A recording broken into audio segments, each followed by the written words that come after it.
Good evening guys. Baha diri sa aming lugar. Umaapaw ang tubig gabi na. Ito ako ngayon sa Dubai.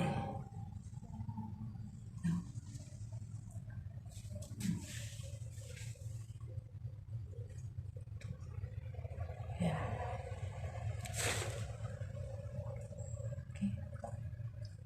Okay. Walang ilaw sa labas. Isarado ko na ang pinto. Baka nandito si Sir. Hindi hal ako ng pagkain. Naawa ko sa kapatid ng amo kong lalaki. Pinalala ko ng pagkain. Kahit baha guys, binigyan ako ng pagkain. Thank you so much.